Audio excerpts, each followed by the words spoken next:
नमस्कार, आपका स्वागत है फटाफट खबरों में।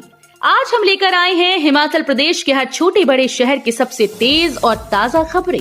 तो चैनल को सब्सक्राइब कीजिए और वीडियो कहां से देख रहे हैं कमेंट बॉक्स में हमें जरूर बताइए।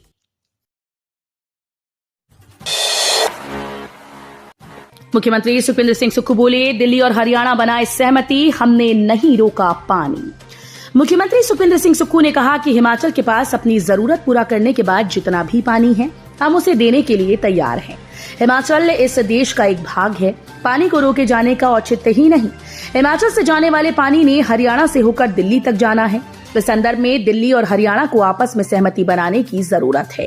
हिमाचल सरकार समझौते के अनुसार अपना दायित्व निभा रहा है। शुक्रवार को दिल्ली के एक दिवसीय दौरे पर पहुंचे मुख्यमंत्री ने मीडिया से बातचीत में ये बात कही। बता दें कि दिल्ली इस समय गंभीर जल संकट से जूझ रहा है। शिमला में 10 साल बाद तापमान 31 डिग्री पहुंचा, 8 जिले लू की चपेट में, जानिए मौसम का हाल। राजधानी शिमला में शुक्रवार को 10 साल अधिकतम तापमान 31 डिग्री सेल्सियस दर्ज हुआ। इससे पहले वर्ष 2014 में जून में ही अधिकतम तापमान 31.4 डिग्री रिकॉर्ड हुआ था। भीषण गर्मी के बीच हिमाचल के 8 जिले ऊना, बिलासपुर, हमीरपुर, कांगड़ा, सोलन, सिरमौर, शिमला और मंडी लू की चपेट में आए। शुक्रवार को प्रदेश के 9 क्षेत्रों में अधिकतम तापमान 40 डिग्री पार कर गया। कांगड़ा के देहरा व सोलन के नालागढ़ विधानसभा क्षेत्र में लागू रहेगी आदर्श आचार संहिता। हिमाचल प्रदेश में 3 विधानसभा क्षेत्रों में हो रहे उपचुनाव के दौरान आचार संहिता को लेकर मुख्य निर्वाचन अधिकारी मनीष गर्ग ने ये स्पष्ट कर दिया, जिससे लोगों की शंकाएं दूर होंगी। शिमला से जारी बयान में उन्होंने बताया कि कांगड़ा व सोलन जिलों के केवल उन्हीं विधानसभा क्षेत्रों में आदर्श आचार संहिता लागू रहेगी जिसमें उपचुनाव होने हैं। यानी कांगड़ा जिले के देहरा विधानसभा क्षेत्र, सोलन जिले के नालागढ़ विधानसभा क्षेत्र में ही आदर्श आचार संहिता लागू होगी और इन जिलों के बाकी क्षेत्र आदर्श आचार संहिता के दायरे में नहीं आएंगे। साथ ही उन्होंने बताया कि हमीरपुर विधानसभा क्षेत्र में होने वाले उपचुनाव के दृष्टिगत पूरे हमीरपुर जिले में आदर्श आचार संहिता लागू रहेगी। हिमाचल में बनेगी साइबर लैब, जल्द मिलेगी साइबर क्राइम जांच की रिपोर्ट, नहीं होगी देरी। हिमाचल प्रदेश में साइबर क्राइम के मामलों की जांच की रिपोर्ट के लिए अब लंबा इंतजार नहीं करना होगा। हिमाचल प्रदेश में साइबर लैब बनाने के लिए साइबर सेल ने प्रयास शुरू कर दिए हैं। हिमाचल प्रदेश में साइबर लैब बनने से साइबर क्राइम पुलिस और सक्षम होगी। साइबर क्राइम के मामलों से जुड़ी जांच अब हिमाचल में होगी। हिमाचल प्रदेश की राजधानी शिमला में साइबर लैब बनाई जाएगी। साइबर लैब डिजिटल उपकरणों से पूरी तरह से लैस होगी। साइबर सेल की लैब बनने से साइबर क्राइम से जुड़े मामलों की जांच में तेजी आएगी। मॉनसून ब्रेक को एक्सटेंड करने पर कौन लेगा फैसला, जानिए। प्रदेश के सरकारी स्कूल में मॉनसून ब्रेक पर अब सरकार की अधिसूचना का इंतजार है। उच्च शिक्षा विभाग की ओर से विभिन्न शिक्षक संगठनों से मिले सुझाव के आधार पर अब प्रदेश सरकार को ये प्रस्ताव भेजा गया है। इसमें अंतिम फैसला सरकार को ही लेना है।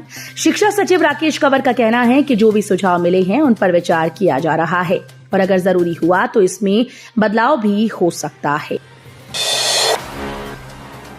कंगना की हत्या करना चाहती थी महिला सीआईएसएफ जवान, क्वीन के राजनीतिक सलाहकार ने लगाई ये गंभीर आरोप। बॉलीवुड अभिनेत्री एवं मंडी संसदीय क्षेत्र की सांसद कंगना रणौत की राजनीतिक सलाहकार मयंक मधुर ने आरोप लगाया कि महिला सीआईएसएफ जवान कुलविंदर कौर कंगना रणौत की हत्या करना चाहती थी।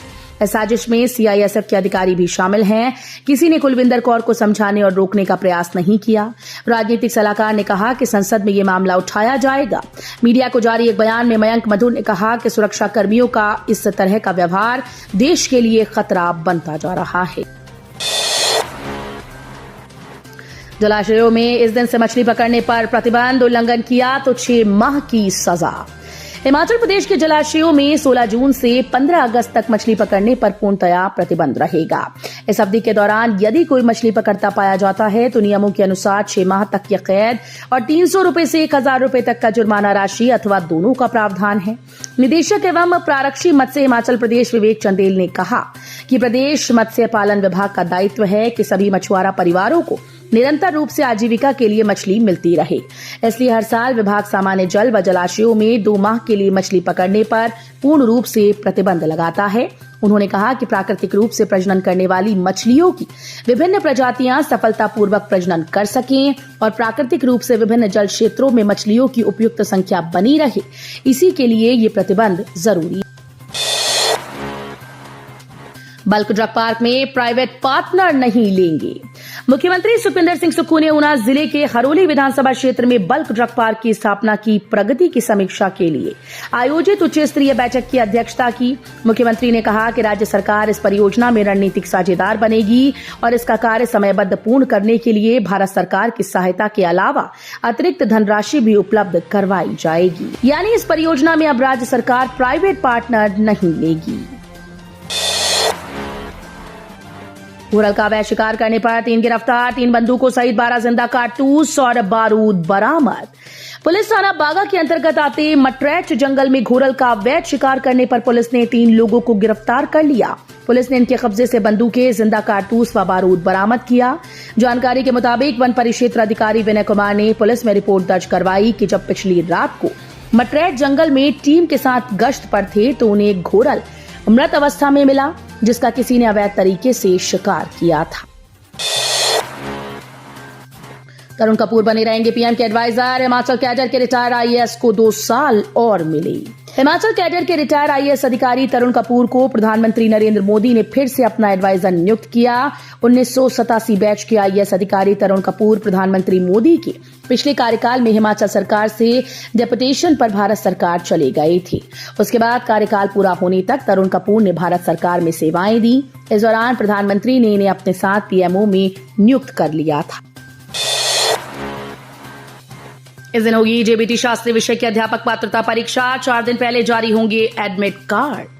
हिमाचल प्रदेश स्कूल शिक्षा बोर्ड 22 जून को 2 सत्रों में जेबीटी और शास्त्री विषय की अध्यापक पात्रता परीक्षा करवाएगा। इस परीक्षा के लिए संबंधित अभ्यर्थियों को परीक्षा से 4 दिन पहले एडमिट कार्ड जारी कर दिए जाएंगे। प्रदेश स्कूल शिक्षा बोर्ड की ओर से मई में 8 विषयों की अध्यापक पात्रता परीक्षा के लिए आवेदन मांगे थे। इस दौरान बोर्ड के पास कुल 44,015 अभ्यर्थियों ने आवेदन किया। इनमें से 41,675 अभ्यर्थियों के आवेदन परीक्षा शुल्क सहित प्राप्त हुए। शिमला की युवती हुई ठगी का शिकार। विदेशी दोस्त के महंगे गिफ्ट्स के लालच में गंवाए 12 लाख रुपए। शिमला की एक युवती को फेसबुक पर विदेशी युवक से दोस्ती करना भारी पड़ गया। विदेशी दोस्त के महंगे गिफ्ट्स के चक्कर में शिमला की एक युवती ने 12 लाख रुपए गंवा डाले। इस बाबत पुलिस थाना बालूगंज में धोखाधड़ी का मामला दर्ज करवाया गया। बताया जा रहा है कि विदेशी युवक ने पहले युवती का भरोसा जीता और फिर भारत घूमने आने के दौरान महंगे गिफ्ट का झांसा देकर कस्टम ड्यूटी चुकाने के नाम पर 12 लाख रुपए ऐंठ लिए। दरिंदगी की सारी हदें पार। पत्नी और सास पर किए चाकू से वार। 2 साल के मासूम बेटे को छत से फेंका। मंडी जिले के धर्मपुर विधानसभा क्षेत्र की भूर पंचायत में दामाद ने ससुर के घर में घुसकर अपनी पत्नी और सास को कमरे में बंद कर उन पर चाकू से हमला कर डाला। आरोपित ने दोनों के गले पर वार किया। बीच बचाव करने आए ससुर पर भी हमला कर दिया। आरोपित ने अपने 2 वर्ष के बेटे के गले पर भी चाकू से वार किया। दरिंदगी की हदों को पार करते हुए बेटे को घर की दूसरी मंजिल से नीचे फेंक दिया। बाद में उसके ऊपर पानी से भरा मटका फेंका। चिल्लाने की आवाजें सुन ग्रामीण भी वहां इकट्ठे हुए। आरोपित घर से भागकर एक पशुशाला में जाकर छिप गया। तो ये थी आज की फटाफट खबरें। हम मिलेंगे अगले बुलेटिन में। तब तक के लिए धन्यवाद। जय हिंद।